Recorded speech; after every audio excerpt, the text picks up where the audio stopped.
This morning, friends and family continue to mourn the loss of Joseph Webb from Peach County. You might remember Webb went missing last week. Peach County Sheriff Terry D says on June the 30th, Webb's father became concerned his son didn't return home or show up for work.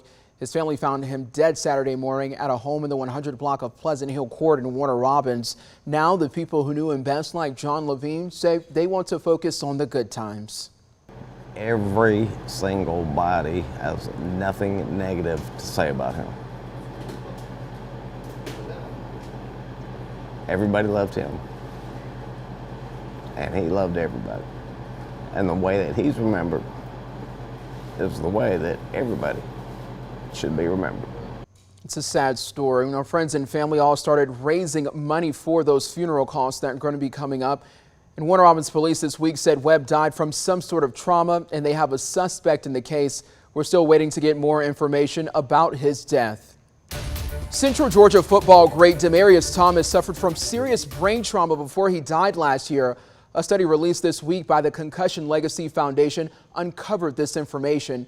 Thomas started at West Lawrence High School, then went on to Georgia Tech, and ultimately the NFL's Denver Broncos. After he died at 33 years old, family members said in his final years, he suffered depression, anxiety, panic attacks, and memory problems. The study says that's typical of football players who suffer repeated concussions. They say doctors diagnosed more than 300 NFL players with the neurological disorder CTE. In a statement, Thomas's mother, Katina Smith, said their family is releasing the study to raise awareness about brain trauma. He was so young, and it was horrible to see him struggle. His father and I hope all families learn the risk of playing football. We don't want other parents to have to lose their children like we did. Thomas's official cause of death has not been released. He was found dead in his home near Atlanta last December. Well, this morning, a Macon County man is sentenced to spend the rest of his life in prison for the 2021 murder of Haim Huggabook. Zacchaeus Kendrick was one of two defendants on trial last week for Huggabook's murder. A jury found Kendrick guilty of malice murder, felony murder, armed robbery, and aggravated assault. A judge sentenced him Thursday to life in prison. A jury found McCavian Bonner, a co-defendant, not guilty on all counts. Investigators arrested 5 people in the case. Kendrick and Bonner were the only 2 charged with murder. This morning, we're learning that Central Georgia law enforcement agencies are still learning about a new Georgia law aiming to coordinate law enforcement and mental health professionals in crisis situations. It gives us a chance to correct the story we told you last week on the co-responder law. It says agencies can create teams of mental health professionals and law enforcement to respond to crisis situations. Our original story did not make that clear that it's optional. Now, yesterday we learned why there was not a mental health professional on site when deputies ended up shooting and killing a man in a mental health crisis in Houston County. Sheriff Captain Ron Brainerd says the call on Thorpe Road originally went out as a welfare check for a suicidal person. Officers say during that call, James Parks pulled out a gun and officers ended up shooting him. Under the new law, the department would have the option of working with Middle Flint Behavioral Health Care out of Americus to dispatch a mental health professional with officers in similar situations. Well, this morning, the city of Warner Robins is asking for outside help to operate more smoothly. Last night, mayor and council unanimously voted to hire a consulting company to review government operations, management, organizational development, business development, and budgeting.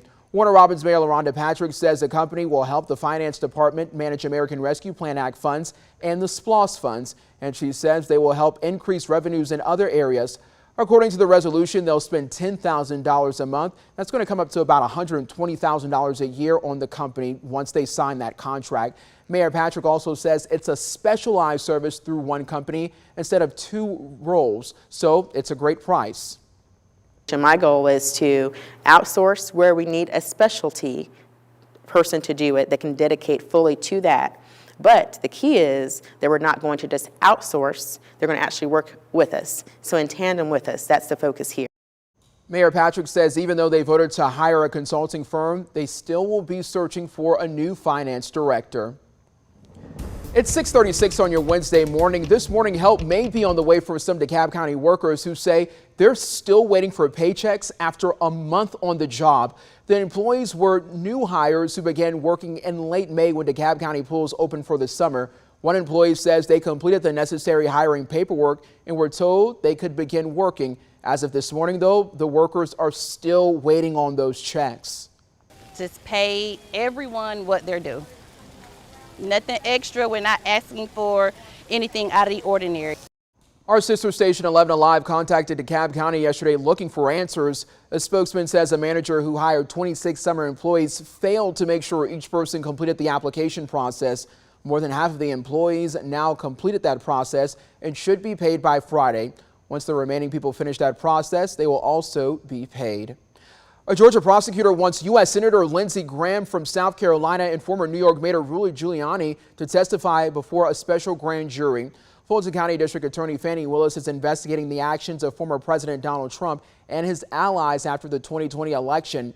Yesterday, she filed petitions with the judge overseeing that grand jury. The judge signed a certificate saying Graham, Giuliani, and others are necessary to the investigation. Giuliani and Graham's representatives did not immediately respond to requests for comments. Looking ahead to the weekend, your child can roar over a reptile rendezvous at the Museum of Arts and Sciences. The Day of Family Fun, sponsored by Geico, will let your kiddos meet the reptiles at the museum's mini zoo. A special guest that will also visit the museum. The reptile rendezvous is included with regular admission prices, and members you get in for free. You can check out the reptiles Saturday starting at 10 a.m. until 4 p.m.